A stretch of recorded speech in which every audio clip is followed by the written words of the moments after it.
How to organize your video game backlog. During my announcement video, I asked viewers for any questions they had regarding the backlog journey, and one of the ones tossed around my way was backlog organization. Organization of your backlog is probably the biggest initial obstacle to starting your backlog.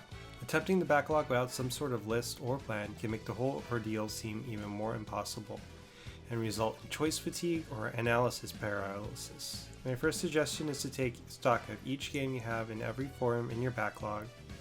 Start with your earliest system and work your way to the newest. Write it down on an iPad file, a text file, or a notebook.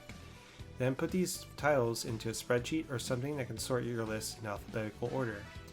Following that, you may want to color your backlog for any duplicates or double dipping. I then recommend taking this list and inputting it into a site like howlongtobeat.com or any similar site that shows the length of time a game takes to beat, and to master your backlog into an online list you can access from anywhere. Now you've done your homework and you split everything down to individual hairs and sorted things out. From this, you have several different ways you can attempt to tackle your backlog with. Your options are sorting by time to beat. This is my initial recommendation. This will help you get started out playing your games, but it can also be the most boring, as you will probably breeze through platformers relatively quickly and be stuck with an RPG hell arc like I did. That's where the second option comes in. This one is sorting your games in randomized order. Pick a chunk of 20 games from your list, stick it in the randomizer, consider it a block, and then attempt to clear the block before a predetermined amount of time. This amount of time can be anywhere from a few months to a year. You'll want to try your best to stick to the list as close as possible. You may give yourself some allowance to play new games if you feel like the need to, but you must be strict with how closely you follow the list. I do not recommend taking on more than one game at a time, unless you are deep into your backlog and feeling comfortable with your ability to maintain momentum while clearing it. Or you got some kind of killer focus, or it's your job, as most streamers or VTubers seem to be unable to have this sort of single-mindedness as part of their luxury. How to organize your time. Let me preface the second question with a disclaimer. I have a mental health problem. I won't go into depth here. I was unable to plan my time very well off of my medication. I am now taking medications that allow me to focus at a level I previously thought impossible, so most of this will be done with a retrospective look at how I maintained some semblance of a schedule in order to complete my backlog. I also had a lot of personal time to myself during this time, with no kids to take care of or few obligations to meet friends or family during this time. It's a very Spider's Jorg situation where no one should possibly dedicate this much free time to gaming unless there's some type of pro gamer. That said, I did have a schedule. Every morning I would wake up, eat breakfast, and allow myself 2 to 3 hours to fully wake up in order to game or go to work. If I had work, I would rarely game. Probably for an hour at most after work. But these hours did add up. The real progress was done during days off. On my days off, I would game from 12 to 2, eat lunch, game from 4 to 6, eat dinner, then game from around 8 to 10. These open blocks would allow me time to take in social media, pay bills, go for walks, exercise, watch VTubers, or anything that my heart would desire. Having this free time away from gaming was just as important as tackling the backlog itself. It allowed me to rest and internalize what I played. I could write down my feelings about a game or document things that I had noticed during this time as well.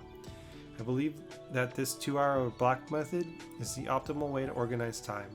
Now it doesn't need to be followed strictly, and sometimes a boss battle or a binge session here and there will be okay, but I do recommend following the 2-hour blocks as closely as possible. Strategies for longer games. This last question is very closely tied to the second, but it's got some caveats. First of all, you have to ask yourself what edition of the game you're playing and whether there's a version that fixes grinding, level curves, bug fixes, etc. that may make your experience better. This is what I did for Final Fantasy 7, 8, and 9. Switch versions of these games have the option to speed up animations. They're obviously the superior versions of the game to play in that regard. Next, ask yourself if there's DLC that may also do something similar. The Travel Medallion Breath of the Wild or the EXP DLC in Conception 2 fall under these categories.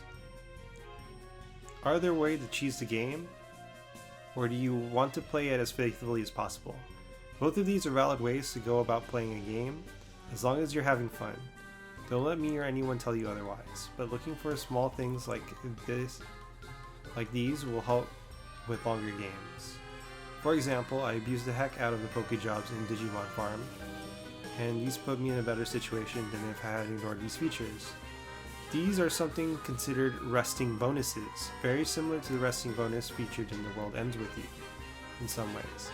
Basically, it's a reward for not playing the game, you could say.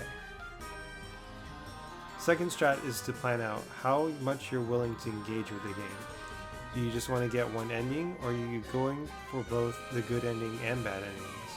Do you want to be a big shot, or are you just simply trying to get by the first time around and want to come back to the extra content later? This is an important question to ask yourself. Are you a completionist?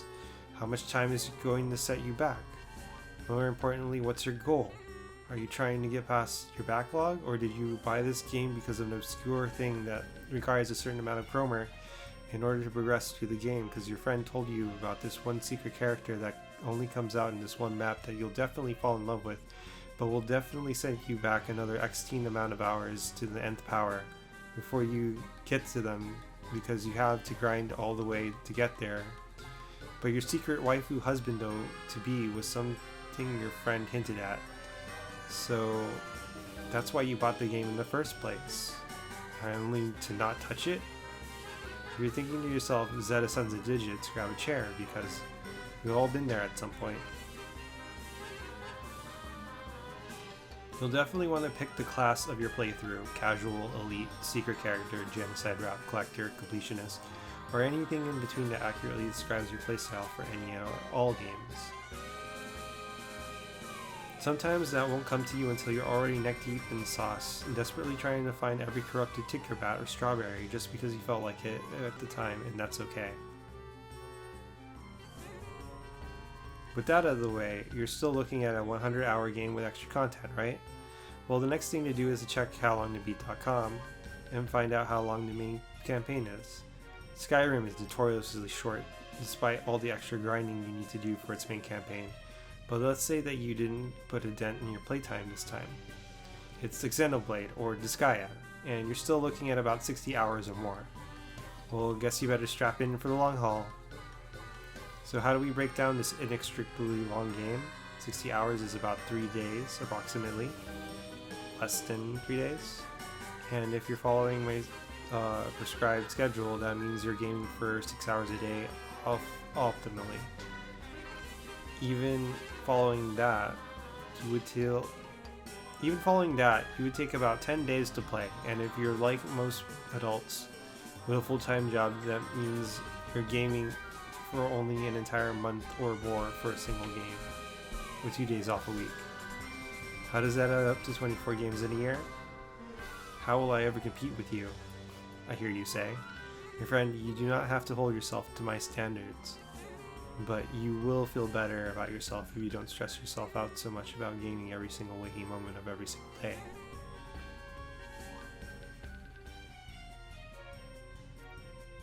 I want you to complete your backlog too, but I don't want to offer harmful advice or even worse, lie about not following this 2-hour block regimen that I'm telling you about.